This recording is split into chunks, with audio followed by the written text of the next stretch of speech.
For the black sections, I recommend Abaddon Black. As usual, paint it patiently and in thin layers. It is always better to need another layer than to have too much paint on the model.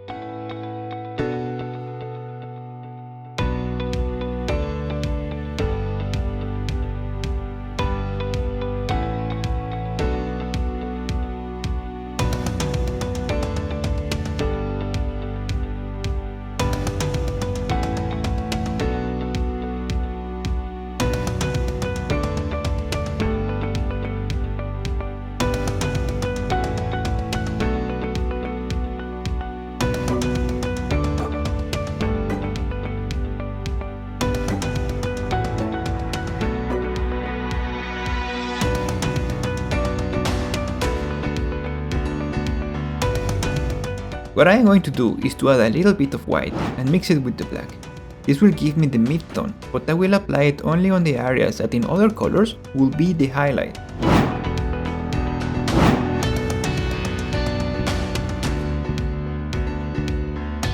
This will prevent our color to look grey rather than black. We want the lighter colors only in smaller areas than we normally would.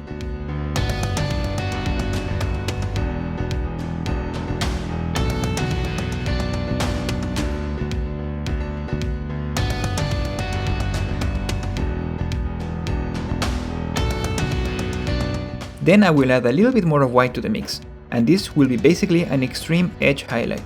Apply it only on really specific points.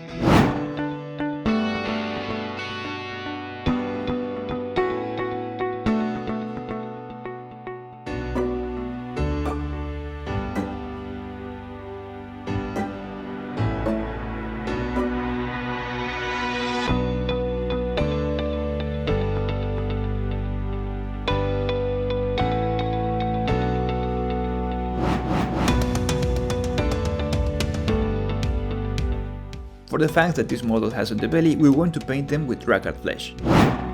Just as before, we're going to need a few layers of this color.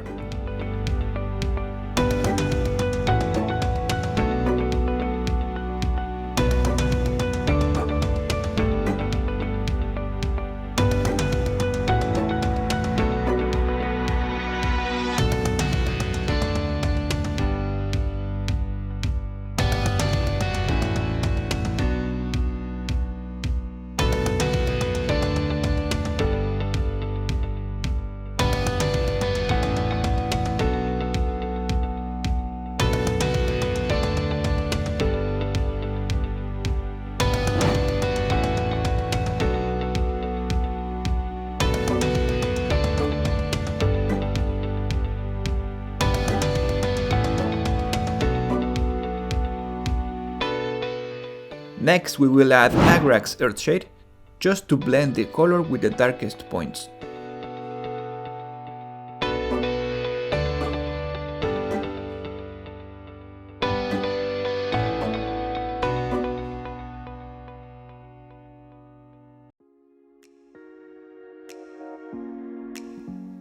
After it's dry, we're going to go back to drakkar flesh, but we want it only in the points where we will later paint the highlights. If I don't paint the drakkar flesh under the highlight, it's going to look unnatural and fake. Next, in a very reduced surface, we're going to paint the highlight, which is Pallid Witch flesh.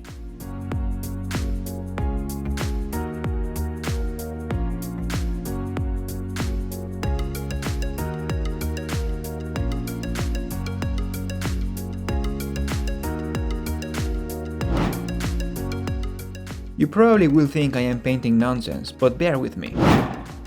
Our first step is Bookman's Glow. This will be your base color but also acts as of darkest tone. Unlike our previous base colors, we want to cover all of the flesh section with this. We don't want any of the primer original color to show.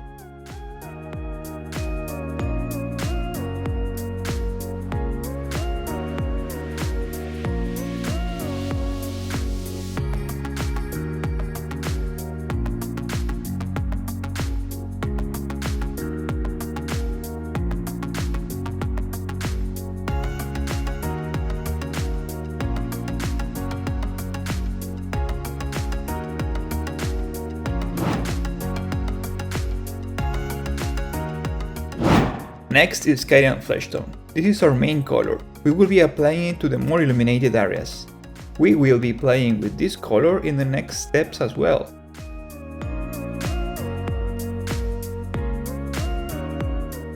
We will need to apply 2 layers of this paint, again playing with the transparency to get a nice smooth gradient.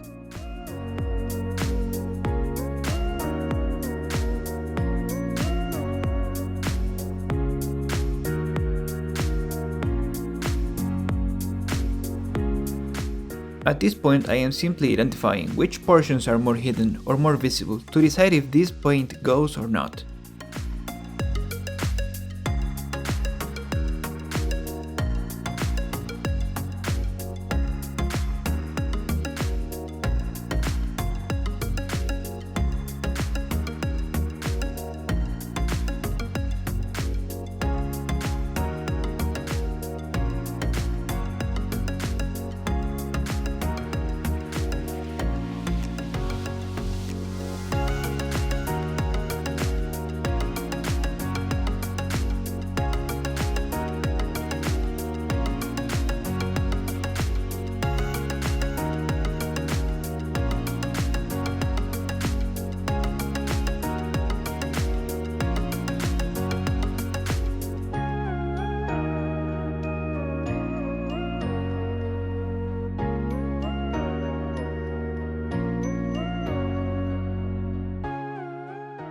Now we will apply the highlights. This will be done with Vallejo Pale Flesh.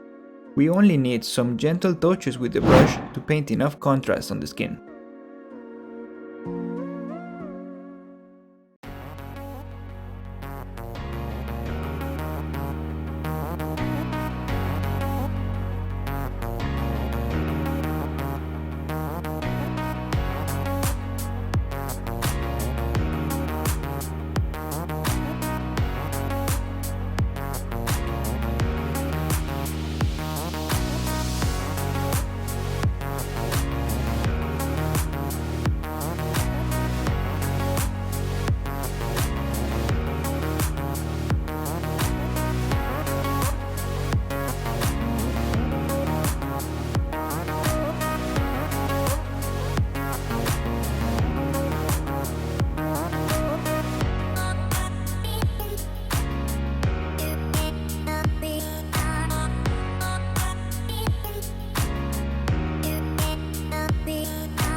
At this point it's hard to see on camera, but you can tell how the skin is mostly done, and looks perhaps too healthy.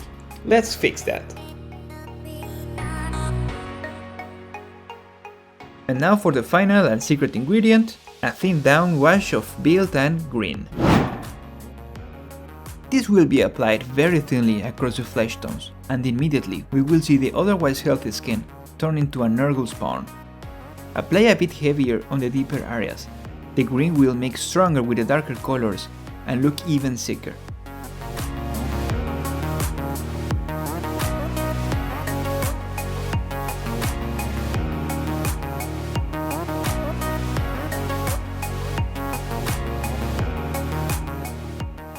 The Nurgles come in all sorts of colors, but I found this one look particularly sickly.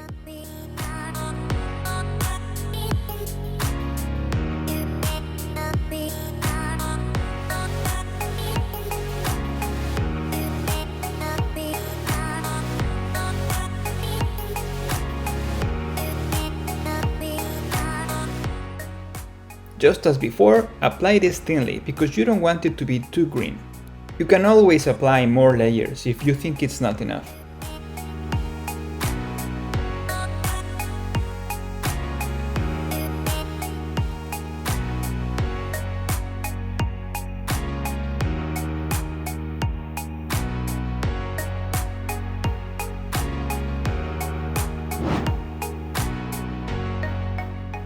Now let's paint the glowing part on the gun of this guy. First we need to paint a white base. The white will brighten all our next colors a lot.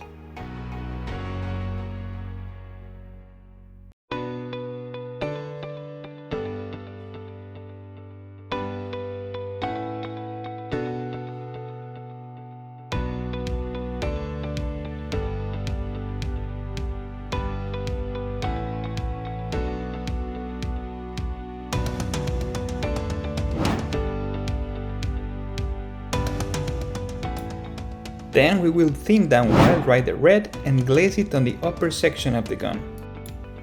We want this paint to run in the crevices here, but careful, we don't want it all the way down. So let's keep a small amount of paint on the brush. I'm not gonna lie to you, this process is complicated because this part is really small.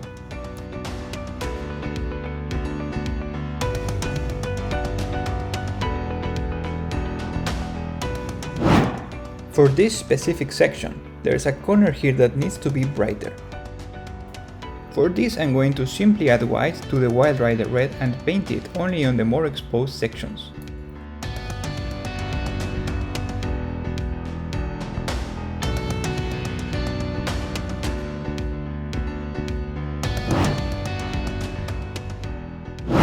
Now for the upper flat area I'm going to use Evil Sunz Scarlet and apply it very thinly and very carefully.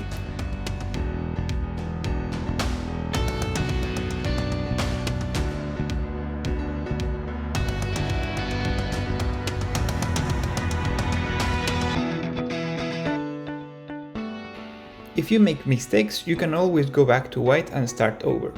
Just keep your paint thin so you can always come back to the previous color.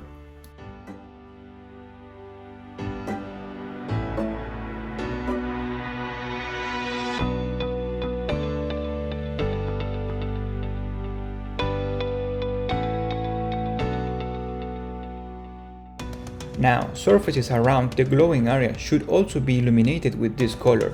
So I'm going to apply Evil Sunz Scarlet as well, very thinly in the surrounding areas to the glowing element to the gun.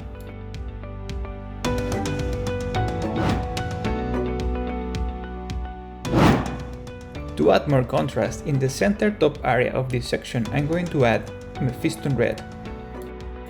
This color is still pretty intense, but compared to the Wild Rider Red and the white mix, it's going to look quite dark. This will help us create the impression of heat and glow in the gun.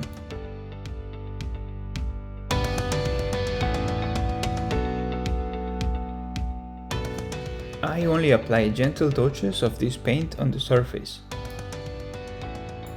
To summarize, for a red glow, the deeper and lower areas have to be closer to white, while the upper and more exposed areas have to be closer to red.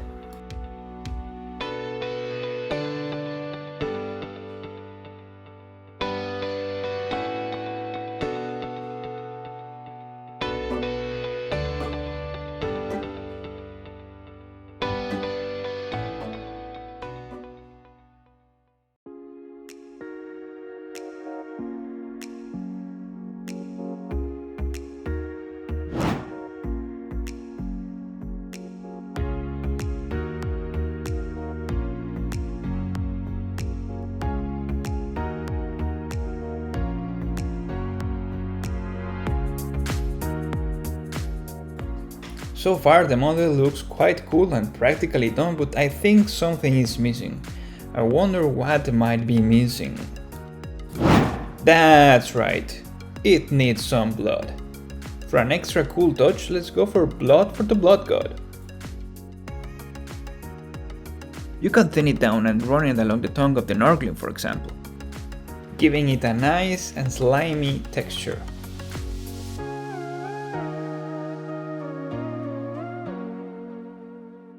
You can just stipple it around to give you this sensation that there are still some drops left on the blade after a battle.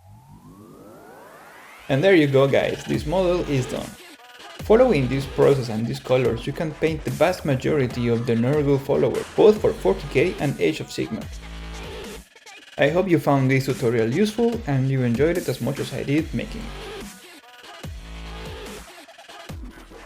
Let me know what you found useful about this technique and what you think should change to improve it. If you think there's anything you can add to help others get better results, just share with us in the comments.